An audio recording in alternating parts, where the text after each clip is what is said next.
let me take you to Minnesota now. I don't want to talk to you about politics or elections, culture wars, but something far, far more dangerous and more fundamental, because the City Journal has uncovered not a fraud scandal. This isn't waste. It's not inefficiency. This is a pipeline directly from your wallet.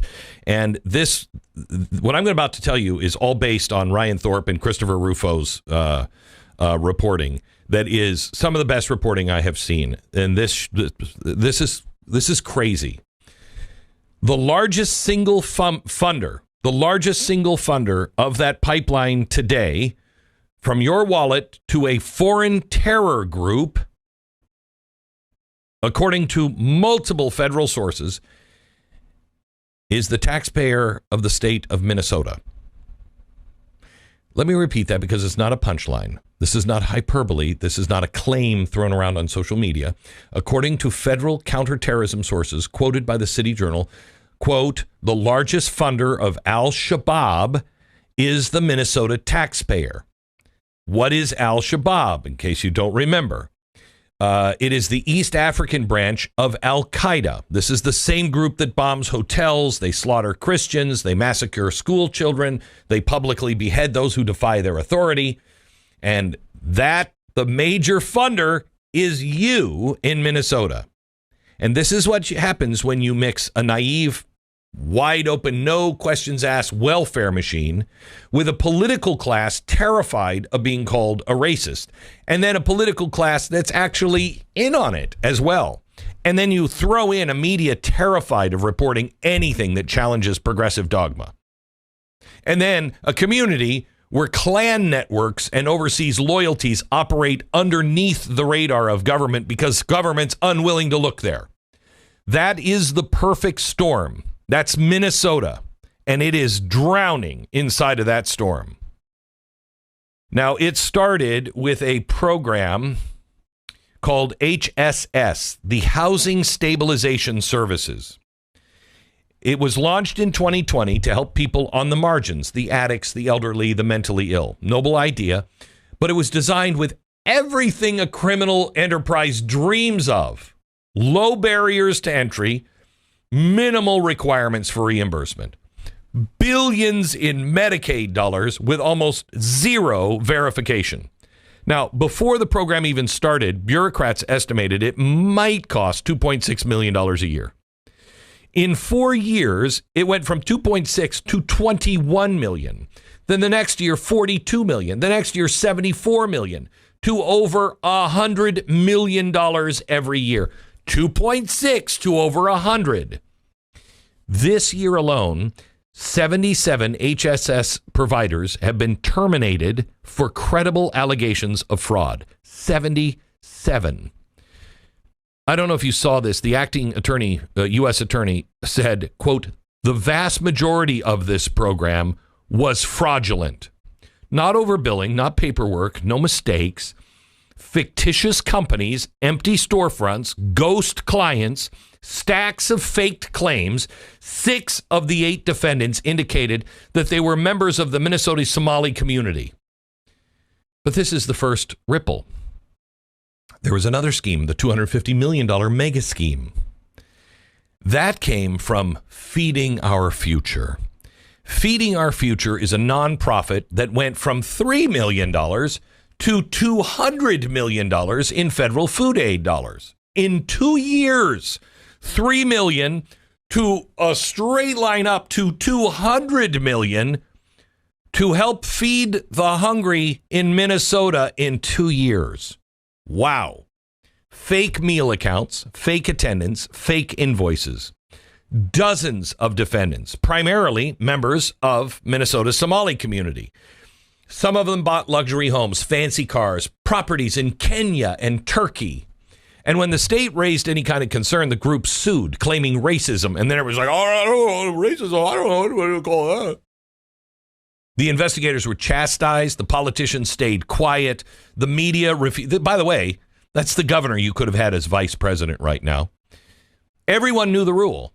Don't question. You can't criticize. Okay. If you want to survive politically, no. So the cost, $250 million stolen right there, hung on the backs of taxpayers who believed they were feeding hungry kids. Now add on to that. So we got two scandals. Now add on to that the autism scam. Days after those indictments, another scheme exploded. Autism services. A Somali woman already tied to feeding our future was charged with leading a $14 million Medicaid fraud ring. That was invented diagnosis. They bought parents with kickbacks. They created a network of fake autism centers. Autism spending in Minnesota jumped from $3 million to $399 million in just a couple of years. Providers ballooned from 41 providers to 328. 1 in 16 Somalian 4-year-olds were suddenly diagnosed. 1 in every 16 suddenly had autism. That's triple the state average, and nobody's looking into that. What's happening in the Somali community? This wasn't care. This wasn't treatment. This was a racket. And it wasn't isolated. Let me tell you what the U.S. Attorney, Joseph Thompson, said. He said, these schemes form a web that has stolen billions of dollars. So why did nobody ask where that money went? Where'd the money go? Oof, you're not going to like the answer. Somalia depends on remittances from abroad. $1.7 billion sent to Somalia last year alone. That is more money than the country's entire government budget. Imagine somebody sending us $6 trillion. That's what happened in Somalia. Investigators told Chris Rufo and the City Journal that welfare recipients in Minnesota were sending the money overseas, called Hawala money transfer networks. They were moving tens of millions of dollars all the time. And Al-Shabaab, the terrorist organization, takes a cut of every dollar entering the Somali clan channels. One terrorism task force investigator said every cent sent back to Somalia benefits Al-Shabaab in some way. It's not speculation. It's not theory. It's not conjecture. This is the conclusion of multiple federal investigators who have spent years tracking the money flow.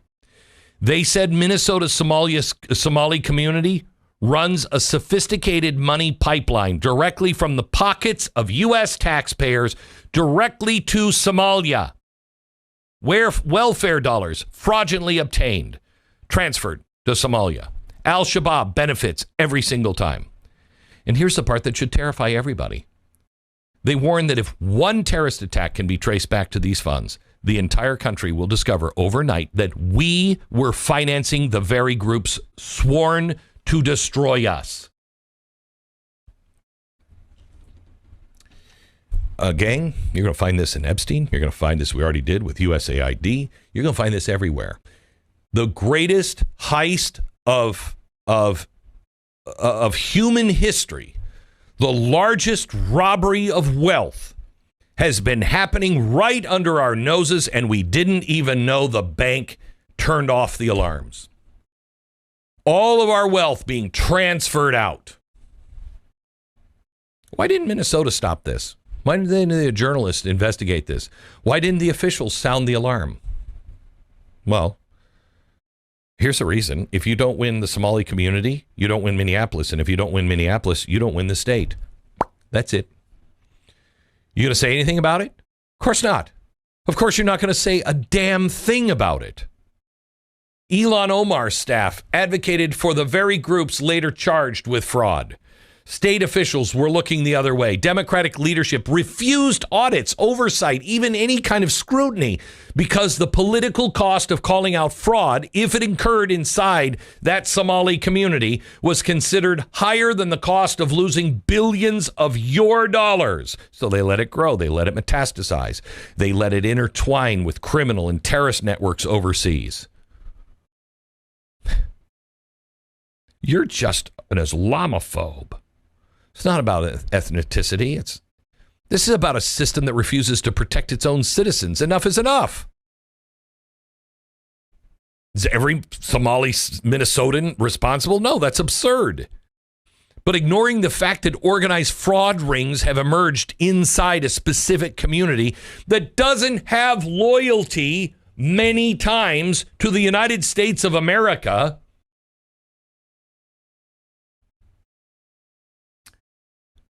When nobody would look into it. FBI, investigative journalists, nobody. That's not tolerance. It's negligence. It's cowardice. And it has allowed billions of dollars meant for the poor in our nation, your hard-earned money, to become an international money laundering system that helps finance the second largest Al-Qaeda franchise on planet Earth.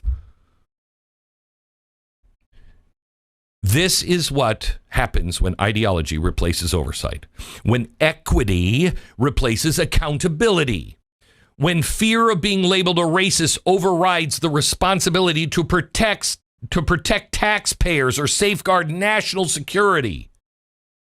Minnesota didn't just mismanage welfare programs. It didn't just lose money. It didn't just fall asleep.